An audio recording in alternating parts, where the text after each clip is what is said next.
नमस्कार प्यारे विद्यार्थियों, कैसे हैं आप सब। इस वीडियो में हम पढ़ने वाले हैं क्लास 12 के फिजिक्स का चैप्टर नंबर 4 गतिमान आवेश तथा चुंबकत्व। और यह एक बहुत ही ज़्यादा इम्पोर्टेंट चैप्टर है। विद्युत धारा के बाद चौथा चैप्टर ये है, इम्पोर्टेंट है। इसका पार्ट 1 कवर करने वाले हैं हम इस वीडियो में। क्या करने वाले हैं, पार्ट 1 को यहाँ पर कवर करने वाले हैं। और इसमें जो मुख्य रूप से कवर करने वाले हैं तो वायो सेवर्ट का नियम क्या देखने वाले हैं, वायो सेवर्ट का नियम। और यहाँ से पेपर में छपेगा, पेपर में छपेगा। देखिए, मैं हर टॉपिक को नहीं कहता कि पेपर में छपेगा, लेकिन मैं जिन जिन को कह रहा हूँ कि पेपर में छपेगा उनको आप स्पेशली स्टार लगाकर या इम्पोर्टेंट लिखकर जो भी लिखना चाहें आप लिख लीजिए, क्योंकि आपको ये पेपर में मिलने वाला है। तो यहाँ पर चैप्टर 1 में जो बात करने वाले मुख्य रूप से वायो सेवर्ट के नियम को करने वाले हैं।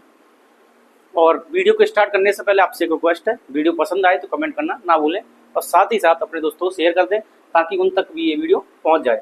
तो यहाँ पर सबसे पहले चैप्टर में बात करते हैं चुंबकीय क्षेत्र की। तो चुंबकीय क्षेत्र क्या होता है, आपको पता है जो चुंबक होती है उसके चारों क्या होता है, चुंबकीय क्षेत्र होता है, जिस वजह से उसमें क्या है, जो लोहा होता है चुंबक की ओर खिंचा आता है। मान लीजिए चुंबक है, तो अगर लोहा यहाँ पे रखा है उसका चुंबकीय क्षेत्र यहाँ तक आया तो लोहा ऑटोमेटिकली यहाँ पे चिपक जाएगा। क्यों चिपक जाएगा, क्योंकि चुंबक उस पर एक बल लगा रही है, किसके थ्रू, चुंबकीय क्षेत्र के द्वारा। अगर मान लीजिए इसी लोहे को यहाँ से उठाकर मैं कहीं बाहर रोड पर रखाऊं तो क्या ये चुंबक उसको खींच पाएगी, नहीं खींच पाएगी। क्यों, कि उसकी दूरी बहुत ज्यादा है और ये जो चुंबक है सिर्फ इतने हिस्से में चुंबकीय क्षेत्र बना रही है और इससे ज्यादा इसका चुंबकीय क्षेत्र नहीं है, तो वहां का लोहा यहाँ पर खिंच के नहीं आएगा। तो इसका मतलब ये हुआ, कोई भी चुंबक किसी भी लोहे पदार्थ को तभी अपनी ओर खींच सकती है जब चुंबक के चुंबकीय क्षेत्र में वो आ रहा है। ठीक है, तो चुंबक के चुंबकीय क्षेत्र में आ रहा है। अब बात आती है चुंबकीय क्षेत्र क्या है। तो चुंबक के चारों एक क्षेत्र होता है, चुंबक के चारों क्या होता है, एक क्षेत्र होता है, जिसमें क्या करते हैं, हम एक चुंबकीय सुई लेके आते हैं।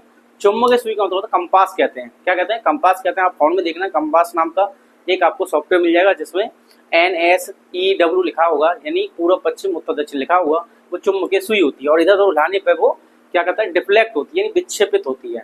तो चुंबक के चारों क्या होता है, एक क्षेत्र होता है जिसमें हम क्या करते हैं, कोई चुंबकीय सुई लाते हैं तो उस पर चुंबकीय क्षेत्र के द्वारा एक बल आघूर्ण लगता है, जिसकी वजह से वो इस तरीके से करने लग जाती है, यानी बल आघूर्ण की वजह से क्या करने लग जाती है, विक्षेपित होने लग जाती है। तो हम उसे कह सकते हैं कि जिसकी वजह से ऐसा हो रहा है वो क्या है, चुंबकीय क्षेत्र है।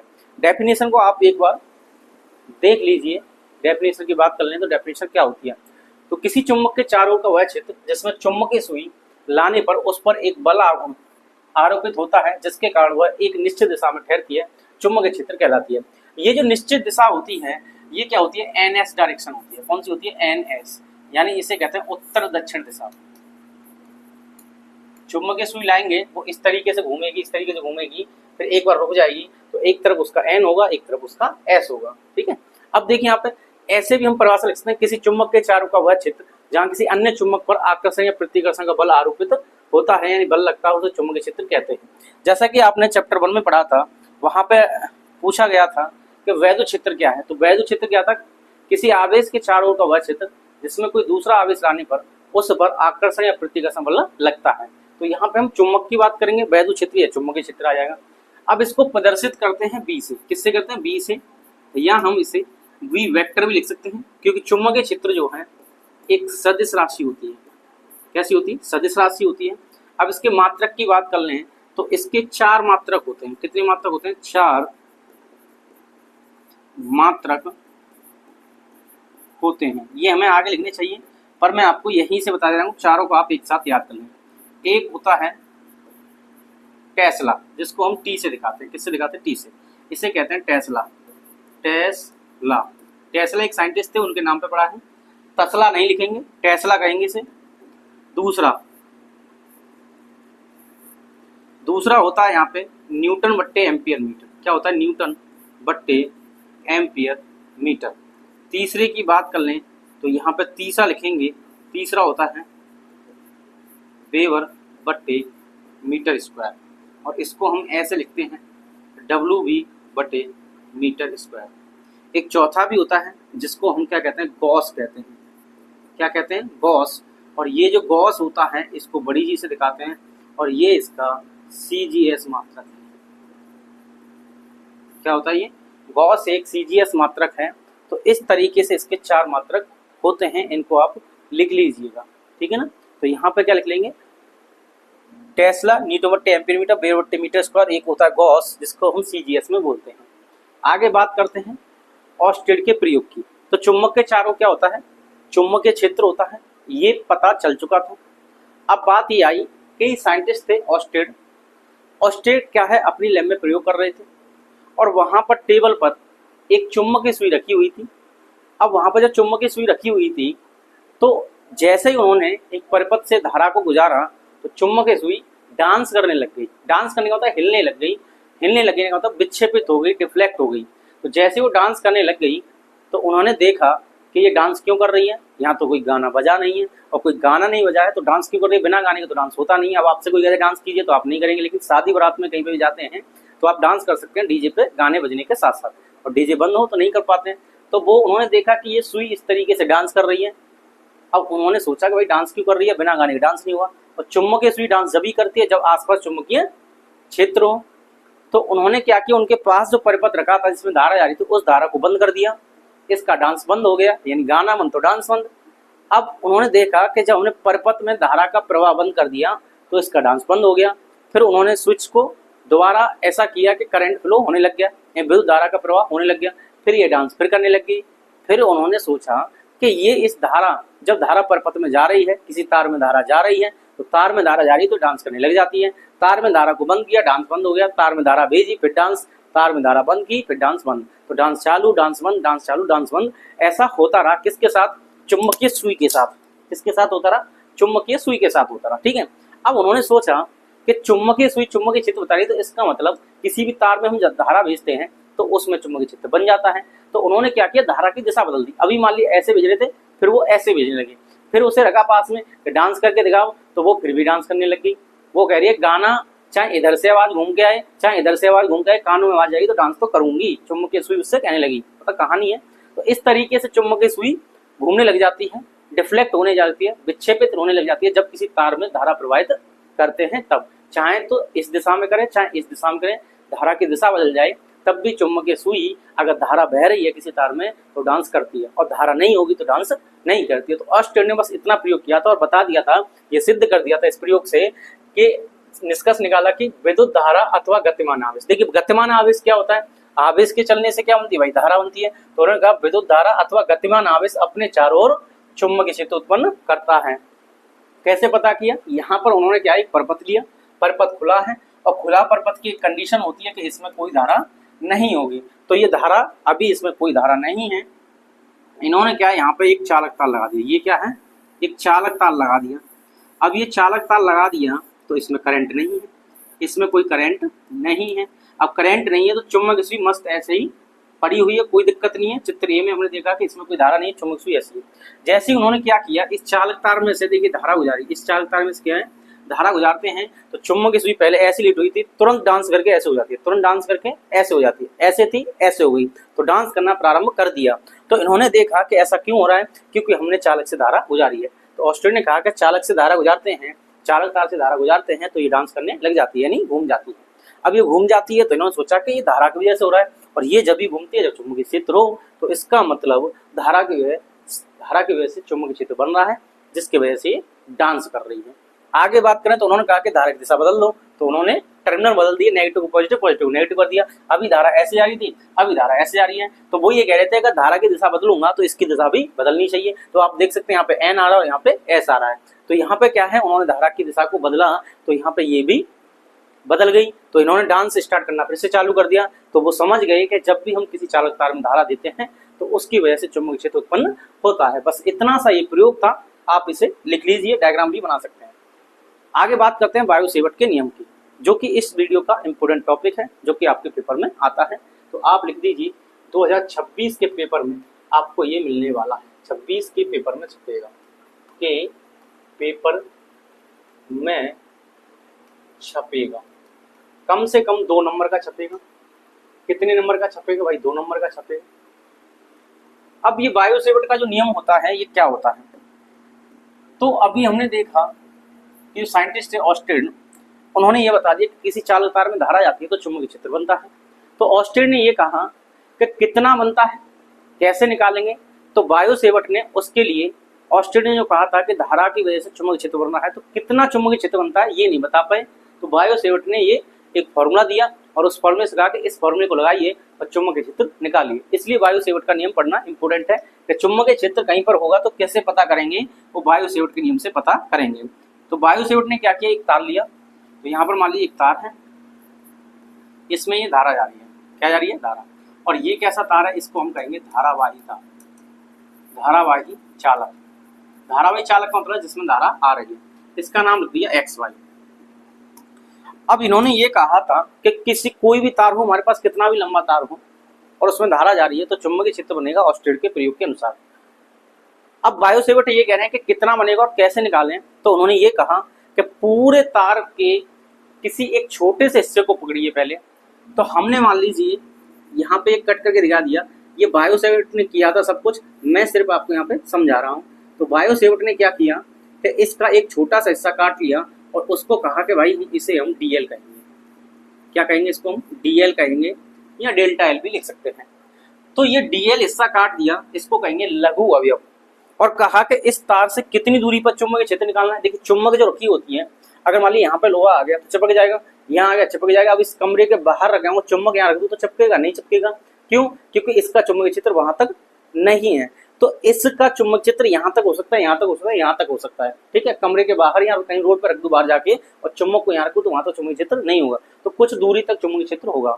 तो बायो-सेवर्ट ने ये कहा कि इस तार की वजह से धारा बह रही है, तो इस तार में जो धारा बह रही है इसकी वजह से चुंबकीय क्षेत्र बनेगा।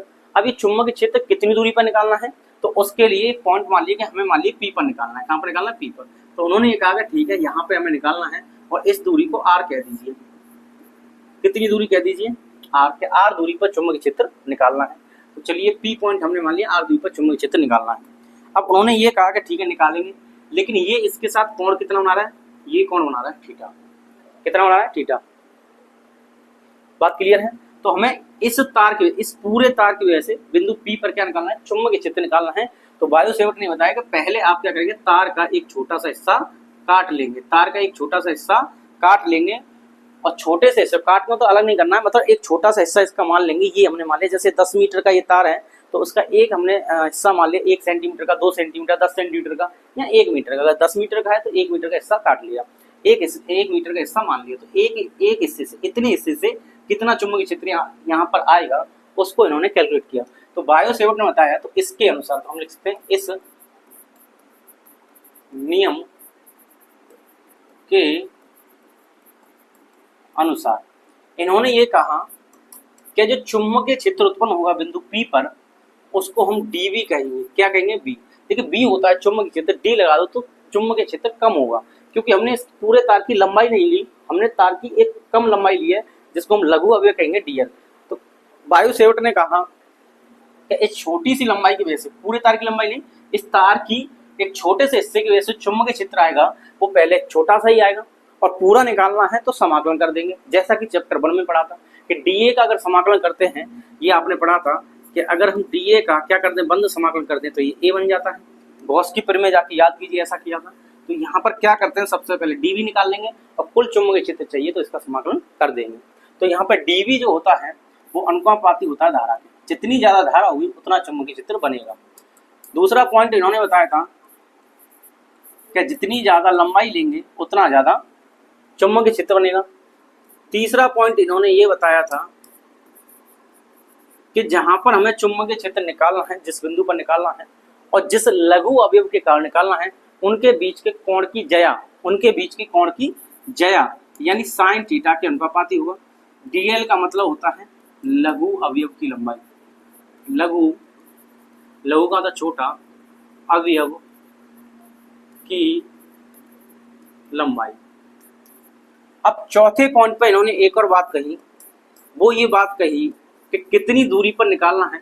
जैसे जैसे दूरी बढ़ेगी, जैसे जैसे दूरी बढ़ेगी वैसे वैसे चुंबकीय क्षेत्र कम होता जाएगा, जैसा कि अभी मैं आपको बता रहा था। क्या बता रहा था, अगर ये चुंबक है तो इसके आसपास चुंबकीय क्षेत्र ज्यादा होगा और ये आसानी से क्या करेगी, चुंबक लोहे को खींच लेगी। लेकिन लोहे को अगर मैं कहाँ रखा हूँ, रोड पर रखा हूँ, बहुत दूर रखा हूँ, तो क्या चुंबक उसको खींच पाएगी, नहीं। जैसे जैसे दूरी बढ़ेगी चुंबकीय क्षेत्र कम होगा। तो इन्होंने ये बताया बायो-सेवर्ट ने कि DV जो है व्युत्क्रमानुपाती होता है R² की।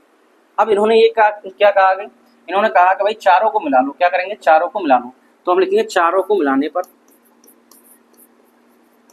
चारों को मिलाने पर, चारों को मिलाएंगे तो यहाँ पर एक तरफ क्या डी भी है, डी भी लिख दीजिए, अनुपाती लगाइए I D L sine theta upon R square, ये आ जाएगा I D L sine theta upon R square. तो ये जो निकल के आता है इसी को बायो सेवर्ट का नियम कहते हैं। क्या ये बायो सेवर्ट का नियम, यह बायो सेवर्ट का नियम है। यह क्या है, यह है बायो सेवर्ट का नियम है, यह है बायो सेवर्ट का नियम है। ये बात सुनाई, यह बायो सेवर्ट का नियम है। बस इतना सा नियम है और ज्यादा इसमें कुछ नहीं करना, ठीक है ना। इस तरीके से आप नोट कर लीजिए। थोड़ा सा इसे आगे बढ़ाते हैं, देखिए क्या बढ़ाते हैं इसमें आगे। तो इतना हमने कर लिया जो कि बायो सेवर्ट ने कहा था। अब आगे की बात करें तो बायो सेवर्ट आगे ये कहते हैं कि जब इसको हटाएंगे, देखिए अनुपाती को हटाते हैं, किसको हटाते हैं, अनुपाती को हटाते हैं, तो डी बी अनुपाती हटाएंगे बराबर लाएंगे और यहाँ पे एक नियतांक आता है जिसे कहते हैं म्यू नॉट अपॉन 4 पाई और ये आ जाएगा I D L sine theta upon R square. तो ये रियल फॉर्मूला होगा जिससे हम आगे अंक के प्रश्नों को करेंगे। अब जहां करके लिख लें, तो जहां म्यू नॉट जो होता है इसे कहते हैं निर्वात की वैद्युतशीलता, क्या कहेंगे इसे, निर्वात की का जो मान होता है म्यू नॉट अपॉन 4 पाई का जो मान होता है ये होता है 10⁻⁷ न्यूटन बट्टे एम्पियर स्क्वायर। कितना होता है मान, म्यू नॉट अपॉन 4 पाई का मान होता है 10⁻⁷ के बराबर। इतनी बातें आप यहाँ तक नोट कर लीजिए। आगे बात करें तो हम यहाँ पे लिखेंगे, क्या लिखेंगे भाई, हम लिखेंगे इसका सदिश रूप। तो बायो सेवर्ट के नियम का सदिश रूप, बायो सेवर्ट के नियम का क्या लिखना है, सदिश रूप, सदिश रूप। अब सदिश रूप लिखेंगे तो ध्यान से देखिए यहाँ पे क्या लिखा है, ये लिखा है डी बी बराबर म्यू नॉट अपॉन 4 पाई और ये आ जाएगा I D L sine theta upon R square है। अब यहाँ पर मैं क्या करूँ कि ऊपर आर से गुणा कर दूँ और यहाँ पर भी आर से गुणा कर दूँ। तो आपने एक फॉर्मूला पढ़ा होगा A vector cross B vector, ये होता है A B sine theta N cap. तो ए क्रॉस बी ये होता है, तो मैं अगर इसे ऐसे लिखूं D L vector cross R vector, तो क्या ये D L R sine theta हो जाएगा? अरे हो जाएगा, नहीं हो जाएगा बताइए? बिल्कुल हो जाएगा। तो यहाँ पर हम क्या करेंगे, इसको हम ऐसे लिख सकते हैं कि डी वी बराबर म्यू नॉट अपॉन 4 पाई ऐसे ही रहेगा। आई को हम ऐसे ही लिख देंगे, आई को क्या करेंगे ऐसे ही लिख देंगे और यहाँ से यहाँ तक ये जो है इसको मैं ऐसे लिखता हूँ D L cross R vector और अपॉन ये आर की घात कितना हो जाएगा, आर की घात 3। तो इस तरीके से सदिश रूप में लिख सकते हैं। ये क्या है, सदिश रूप। क्या है ये, सदिश रूप। किसका सदिश रूप है, बायो सेवर्ट के नियम का सदिश रूप है। इसको आप लिख लीजिए mu naught upon 4 pi I bracket में D L vector cross R vector upon R की पावर 3। ये क्या है इसका सदिश रूप। और कैसे निकालना है, ऐसे निकालना है। एक बार देख लूँ, आपको दिखाई दे रहा है क्या ये। तो इस तरीके से हम सदिश रूप को भी लिख सकते हैं, यहाँ तक कोई समस्या आपको नहीं होनी चाहिए। अब बात करते हैं कि ये चुंबकीय क्षेत्र जो निकाला है डीबी, ये एक सदिश राशि होती है, तो इसकी दिशा को हम कैसे निकालते हैं। तो इसके लिए 2 नियम है। कितने नियम है, 2 नियम। तो यहाँ पे लिख सकते हैं हम चुंबकीय क्षेत्र की दिशा ज्ञात करने के नियम। कितने नियम होते हैं, 2 नियम होते हैं। एक होता है दाएं हाथ के अंगूठे का नियम और एक होता है पेच का नियम। ये जो पेच का नियम है, ये एक साइंटिस्ट थे जिनका नाम था मैक्सवेल, ठीक है ना। मैक्सवेल साइंटिस्ट थे जिन्होंने पेच का नियम लिया था। बहुत सारे मनवा, तो मैक्सवेल तो क्रिकेटर है भाई, क्रिकेटर भी है। मैक्सवेल साइंटिस्ट थे बहुत पहले। अब देखिए यहाँ पे दाएं हाथ के अंगूठे के नियम से और पेच के नियम से चुंबकीय क्षेत्र की दिशा निकाल सकते हैं, यानी हम डीवी की दिशा निकाल सकते हैं। तो इसकी दिशा कैसे आएगी, तो इसकी दिशा निकालने के ये 2 नियम यहाँ पे हैं, किसी एक को यूज करके निकाल सकते हैं। अब कैसे कैसे यूज करने हैं, किसी एक को कर लीजिए, दोनों से आ जाएगा, सबसे अच्छा ये आसानी से हो जाता है। तो इसको ज्ञात करने के लिए, चुंबकीय क्षेत्र की दिशा ज्ञात करने के लिए दाएं हाथ के अंगूठे का नियम प्रयोग करते हैं। अब इसमें होता क्या है कि दाएं हाथ का अंगूठा लेते हैं, क्या करते हैं भाई, अंगूठा को क्या करते हैं, धारा की दिशा में रखते हैं, धारा की दिशा में करते हैं या रखते हैं। तो धारा की दिशा में रखते हैं। दूसरा, जो उंगलियां बचती हैं या अंगुलियां कह दीजिए, जितनी भी दाएं हाथ की अंगुलियां बचेंगी यानी जो फिंगर्स होंगी, क्या होंगी, फिंगर्स होंगी, उनको क्या करते हैं, कर्ल करते हैं, यानी घुमाते हैं, घुमाते हैं। जिस दिशा में उंगलियां घूमती हैं, जिस दिशा में अंगुलियां घूमती हैं,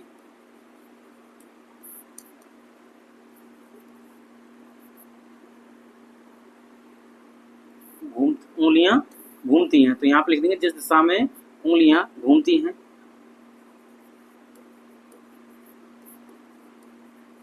वह चुंबकीय क्षेत्र की दिशा होती है, दिशा होती है। अभी कहानी लिखी है, अभी आपको समझ में नहीं आ रहा होगा, अभी प्रयोग करके दिखाऊंगा, समझ में आएगा। तो उंगलियों क्या करते हैं, घुमाते हैं, तो उंगलियों का क्या करते हैं, घुमाते हैं, जिस दिशा में उंगलियां घूमती हैं वो चुंबकीय क्षेत्र की दिशा होती है। अब कैसे करते हैं, यहाँ पे देखिए, जैसे मान लीजिए ये एक तार है, क्या है, ये एक तार है, ये एक तार है, और इस तार में धारा जा रही है ऊपर की ओर, तार में क्या जा रही है, धारा ऊपर की ओर जा रही है। इसमें क्या करना है, आपको अंगूठे को लेना है और धारा की दिशा में करना है। तो ये मेरा दाएं हाथ है, आपका भी दाएं हाथ होगा, तो ये अंगूठा हो गया दाएं हाथ का, और ये सभी उंगलियां ऐसे रखनी है, ठीक है। अब यहाँ पे क्या करना है, अंगूठे को रखना धारा की दिशा में, तो ऐसे करेंगे, धारा की दिशा ऊपर जाएगी तो धारा की दिशा में अंगूठे को रखेंगे। अब उंगलियों को घुमाएंगे, तो उंगलियों को जब घुमाएंगे, ध्यान सुनो, उंगलियों को घुमाएंगे तो मैं अगर इस बिंदु पर क्या करूँ, चुंबकीय क्षेत्र को निकालना चाहता हूँ तो कैसे निकालूंगा, तो ऐसे अंगूठा करेंगे, यहाँ पे करेंगे, तो ये उंगलियों को घुमाइए, उंगलियों को क्या करना है, आपको घुमाना है इस तरीके से, इस तरीके से घुमाना है जिधर भी घूम पाए। तो हमें अंगूठे को रखना है धारा की दिशा में, उंगलियों को घुमाना है, तो इस पॉइंट में कहाँ जा रही है, अंदर की ओर जा रही है, तो यहाँ पर चुंबकीय क्षेत्र अंदर की ओर होगा इस तरीके से। अब जैसे ही मैं इसे घुमाऊंगा, तो ऐसे घुमा के लाऊंगा, इसको घुमा के लाऊंगा, तो यहाँ पे बाहर आ जाएगा, तो भाई ऐसे घूमेगा ये इस तरीके से घूमते हुए। जैसे मान लीजिए धारा ऊपर जा रही है, तो अंगूठा ऐसे रखेंगे, इसको हम ऐसे घुमाएंगे, ऐसे घुमाएंगे, ऐसे घुमाएंगे, ऐसे घुमाएंगे, और ये घूम के इस तरीके से आ जाएगा, ठीक है। तो जब यहाँ पे करेंगे तो अंदर, और यहाँ पे करेंगे तो बाहर, अंदर बाहर, अंदर बाहर, तो इस जगह ये बाहर की ओर आएगा। और ढंग से थोड़ा सा और इसे अच्छा बनाने की कोशिश करें तो यहाँ पे पता लगेगा कि चुंबकीय क्षेत्र कुछ ऐसा बनता हुआ दिखाई दे रहा है, सही है ना। तो ये आपको अंदर की ओर दिखाई देगा, यहाँ से बाहर की ओर, इधर ऐसा और इधर ऐसा, इस तरीके से चुंबकीय क्षेत्र आपको दिखेगा। अब यहाँ पे क्या करते हैं, चुंबकीय क्षेत्र को दो तरीके से दिखाते हैं, इसे आप नोट कर लें, नोट पॉइंट में जरूर लिखें इसे। अगर क्रॉस है तो इसका मतलब है, इसको कहेंगे हम कागज तल के लंबवत अंदर की ओर। ये क्या है, ये चुंबकीय क्षेत्र है, ये क्या है, यहाँ पे ये चुंबकीय क्षेत्र है। अब चुंबकीय क्षेत्र का कागज तल के लंबवत अंदर की ओर है, यानी इसका मतलब ये हुआ, जब आप कॉपी पे बनाएंगे तो अगर मान लीजिए बोर्ड का जो ये पूरी आपको जो दिखाई दे रही है स्क्रीन, ये आपका पेपर है, आप इस पर लिख रहे हैं, तो यहाँ पर जब अंगूठे को रखोगे आप ऐसे धारा की दिशा में, तो उंगलियां कहाँ जाएंगी, अंदर की ओर, तो इसका मतलब कागज में अंदर की ओर धस रही हैं, कागज में अंदर की ओर जा रही हैं, तो इसका मतलब कागज तल अंदर की ओर जाएंगे। और कैसे जाएंगी, सीधी जाएंगी एकदम ऐसे, तो कागज का तल ऐसे और ये अंदर जाएंगी, तो कोण बनेगा 90 का। कितने कोण है, 90 का, इसलिए लंबवत कहते हैं। तो कागज तल के लंबवत अंदर की ओर। और इस तरीके से अगर हम लिखें कहीं पर डॉट बना दें, तो ये भी क्या, ये चुंबकीय क्षेत्र है, ये भी क्या है, चुंबकीय क्षेत्र है ये। तो यहाँ पे लिख देंगे चुंबकीय क्षेत्र, चुंबकीय क्षेत्र। कागज तल के लंबवत क्या हो जाएगा, कागज तल के लंबवत अंदर की जगह लिख देंगे बाहर, बाहर या ऊपर भी कह सकते हैं, बाहर या ऊपर की ओर, और इसे कहते हैं अंदर या नीचे की ओर। इस तरीके से अगर क्रॉस और डॉट दिखाई दी जाए तो ये चुंबकीय क्षेत्र होते हैं अंदर और बाहर की ओर। तो हमने क्या किया, इस तरीके से किया, अंगूठे का अंदर किया तो अंदर गया, बाहर किया तो बाहर किया। अब ऐसे यहाँ पर एक दो प्रैक्टिस कर लेते हैं। अगर धारा की दिशा ऐसी है, अगर धारा की दिशा ऐसी है तो यहाँ पर चुंबकीय क्षेत्र क्या आएगा। तो यहाँ पर क्या करेंगे, देखिए अब धारा की दिशा ऐसे, इसको मैं धारा की दिशा में नॉक करके रख रहा हूँ ऐसे। हमें क्या करना है, अंगूठा लगाना है, अंगूठा लगाएंगे, अंगूठा लगा के ऐसे घुमाएंगे, अंगूठा लगा के ऐसे घुमाएंगे तो ये अंदर जाएगा, फिर ऐसे घूमता हुआ वापस आए। इस तरीके से अंगूठे को रखना है धारा की दिशा में और इन उंगलियों को घुमाना है। तो देखिए ये ऐसा जा रहा है, तिरछा तिरछा रख लीजिए ऐसे, और ये इस तरीके से घुमाएंगे, चलो भाई उंगली अंदर चलो, अंदर चलो, अंदर चलो, अंदर चलो, ऐसे घूमते ये बाहर आ जाएंगी। तो इसका मतलब यहाँ पे चुंबकीय क्षेत्र कुछ ऐसा दिखेगा आपको, इस तरीके से, यानी ऐसे जाता हुआ, ऐसे आता हुआ, ऐसे आता हुआ, ऐसे आता हुआ।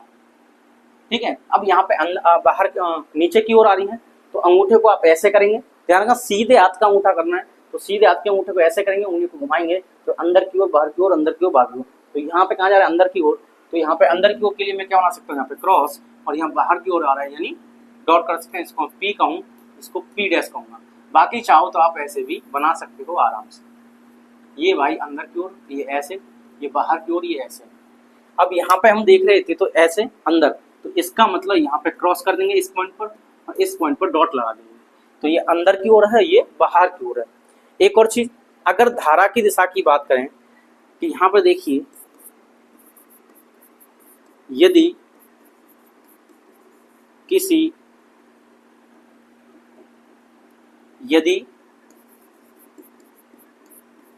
धारा की दिशा कुछ इस प्रकार है, कुछ इस प्रकार है, जैसा कि मान लीजिए अगर धारा दक्षिणावर्त या वामावर्त घूम रही है, यानी इस तरीके से यहाँ पे धारा घूम रही है, ये धारा की दिशा है, इस तरीके से घूम रही है, और ये कैसी है, क्लॉकवाइज। कैसी है, क्लॉकवाइज। तो यहाँ लिख दूंगा क्लॉकवाइज करंट, यानी धारा की दिशा क्लॉकवाइज है। और एक मैं आपको यहाँ पे बना के दिखा दूं, और यहाँ पे हमने कर दिया ऐसे। अब बताइए ये कैसी हो जाएगी धारा की दिशा, एंटी क्लॉकवाइज हो गई। तो यहाँ लिख देंगे एंटी क्लॉकवाइज करंट, यानी धारा की दिशा क्लॉकवाइज हो और एंटी क्लॉकवाइज हो तब चुंबकीय क्षेत्र कैसा निकलेगा ये देखेंगे। तो आपको करना कुछ नहीं है, अंगूठे को हमेशा धारा की दिशा में रखना है। तो देखिए ये इधर आ रही है धारा, तो अंगूठे को आप ऐसे रखेंगे, ऐसे। धारा ऐसे है, इधर जा रही है, इधर जा रही है, तो ऐसे अगर हम अंदर करेंगे तो यहाँ अंदर जा रहा है, तो इसकी वजह से कहाँ आएगा, ये अंदर की ओर आएगा। दोबारा देखिए, अंगूठे को ऐसे रखना है धारा की दिशा में, उंगलियों को ऐसे करना है, अंदर करिए, अंदर घुमाइए, अंदर घुमाइए, अंदर जा रहा है तो अंदर आ गया। इसकी वजह से नीचे आ रहा है तो नीचे कर दीजिए। अब अंगूठे को नीचे करेंगे, उंगलियों को घुमाएंगे, ये इधर से भी अंदर जा रहा है। इधर से करेंगे तो देखिए कैसा आएगा, ऐसे करेंगे अंगूठे को, उंगलियों को ऐसे करेंगे, अंदर जा रहा है। यहाँ से करेंगे, अंदर जा रहा है। इसका मतलब जो क्लॉकवाइज करंट है तो चुंबकीय क्षेत्र अंदर की ओर होगा, और इसमें कैसा हो जाएगा, बाहर की ओर उल्टा है। कैसे होगा ये देखते हैं। अंगूठे को ऐसे रखेंगे, इस तरीके से घुमाएंगे तो देखिए इस सेंटर पे बाहर, ऐसे करेंगे बाहर, इससे करेंगे तो देखो ऐसे रखेंगे और ये घुमा के लाएंगे बाहर। यहाँ से देखिए, यहाँ से करेंगे तो अंगूठा ऐसे रखेंगे, यहाँ से घुमाएंगे बाहर, और यहाँ से देखिए ऐसे घुमाएंगे तो बाहर। इसका मतलब यहाँ पे जो आएगा चुंबकीय क्षेत्र वो कुछ ऐसा आएगा। ये क्या है, चुंबकीय क्षेत्र है। ये क्या है, चुंबकीय क्षेत्र है। बात समझ में आ गई। इस तरीके से हमें करना है। बाकी पेज का नियम भी मैं आपको यही समझा देता हूँ। करना क्या है, इस पेज को देखना, ये पेज है मान लीजिए, इस पेज को, पेज की जो नोक होती है, पेज की क्या होती है, नोक होती है। तो पेज की नोक यहाँ लिख देंगे, पेज की नोक कहाँ रखनी है, धारा की दिशा में, धारा की दिशा में रखनी है। वहां पे अंगूठा धारा की दिशा में रखना है या पेज की नोक रखनी है। दूसरी चीज क्या करनी है, अब हम क्या करते हैं, पेज को घुमाते हैं तो जिधर अंगूठा जाता है धारा की दिशा में क्या करना है आपको, पेज की नोक रखनी है, और अंगूठा जिस ओर जाएगा, और अंगूठा जिस ओर जाता है वह बी की दिशा होगी, बी की दिशा होगी। बस इतना याद रखना है। जैसे यहाँ पर मैं आपको करके दिखा दूं, ये तार है, धारा नीचे से ऊपर की ओर जा रही है, अब हम दाएं हाथ के नियम को लगाएंगे तो ऐसे अंगूठा रखेंगे, इस तरीके से करेंगे तो यहाँ पे क्रॉस आ गया और यहाँ पर डॉट आ जाएगा। क्यों आ जाएगा, आप इस तरीके से करेंगे, ऐसे घुमाएंगे, ठीक है। अब इसी को पेज के नियम से बता दीजिए। तो पेज के नियम में क्या करना है, पेज को ऐसे रखना है, इसको घुमाना है। तो देखिए यहाँ पे घुमाएंगे तो ये अंगूठा किधर जा रहा है, ये अंगूठा घूमता हुआ अंदर की ओर, इधर की साइड क्या है अंदर, फिर यहाँ घूमेगा अंगूठा घूमेगा और इधर बाहर आ जाएगा। बिल्कुल सही बात समझ में आ रही है, नहीं आ रही है?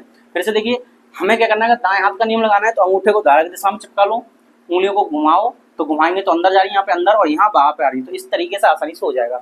अब इसे पेज मान लीजिए, ये पेज की नोक है और ये पूरा घुमाने के लिए हमें इसे पकड़ लेते हैं। तो इसको कहाँ रखना है, धारा की दिशा में, तो इसको धारा की दिशा में रखेंगे। अब इसको घुमाना है तो घुमाने के लिए क्या मुझे ऐसे पकड़ना पड़ेगा, ऐसे घुमाऊंगा तो यहाँ से घुमाऊंगा, देखिए घुमाऊंगा अंगूठा घूमते ऐसे आ रहा है, यानी इस तरीके से घुमाएंगे, इस तरीके से घुमाएंगे, ऐसे घुमाएंगे तो अंगूठा अंदर की ओर जा रहा है और यहाँ पे जब घूम के आएगा तो अंगूठा बाहर की ओर आएगा। बात समझ में आ गई? इस तरीके से हम यहाँ पे ये सब कर सकते हैं। क्लियर बात हुई? अब बात कर लें म्यू नॉट तथा एप्सिलॉन नॉट के संबंध की। बहुत छोटा सा है, अभी इसे 1 मिनट में देखते हैं। तो देखिए अभी हमने देखा कि 1/4 पाई एप्सिलॉन नॉट का मान जो होता है 9 × 10⁹ होता है। अब ये मात्रक नहीं लिख रहा हूँ, डायरेक्ट करता हूँ समीकरण 1। और हमने अभी क्या देखा था, म्यू नॉट अपॉन 4 पाई का जो मान होता है 10⁻⁷ होता है। इसको क्या लिखूँ, समीकरण 2। अगर मैं यहाँ पे क्या कर दूँ, समीकरण 1 में किसका भाग ला दूँ, समीकरण 2 का भाग ला दूँ तो आंसर आ जाएगा इन दोनों का संबंध। तो इसमें भाग देंगे तो ये आ जाएगा 1/4 पाई एप्सिलॉन नॉट, ऊपर आ गया। इसको यहाँ पे लिखेंगे तो म्यू नॉट अपॉन 4 पाई आ गया, ऐसे लिख देंगे। आगे कर लीजिए, ये आ जाएगा 9 × 10⁹ बटे 10⁻⁻⁷ यहाँ पे आ गया। क्लियर? अब देखिए ये कहाँ पहुँच जाएगा, ऊपर, और ये वाला कहाँ जाएगा, नीचे। तो हम इसे आगे कैसे लिखेंगे, इसको हम लिखेंगे 4 पाई अपॉन, ये वाला नीचे आ जाएगा तो 4 पाई एप्सिलॉन नॉट गुणा एप्सिलॉन नॉट, और यहाँ से ये कहाँ चला जाएगा, ऊपर।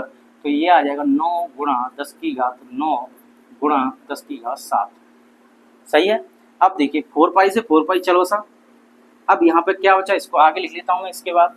तो ये बचा 1/म्यू नॉट एप्सिलॉन नॉट। ध्यान से देखिए ऊपर क्या बचा, ये 1, ये कट गया, म्यू नॉट बचा यहाँ पे और एप्सिलॉन नॉट बचा। तो एप्सिलॉन नॉट और म्यू नॉट को एक साथ लिख देंगे और यहाँ 9 गुणा, ये कितना हो जाएगा, 10⁻16 हो जाएगा। 9 × 10⁻16 यानी 9 और 7 कितने हो गए, 16 हो गए। और इसको मैं ऐसे लिखता हूँ 1/म्यू नॉट एप्सिलॉन नॉट बराबर 3 × 10⁸ का होल स्क्वायर लिख सकता हूँ। क्यों लिखना है कि ये सी का मान होता है 3 × 10⁸ मीटर/सेकंड, और ये क्या है, निर्वात में प्रकाश की चाल।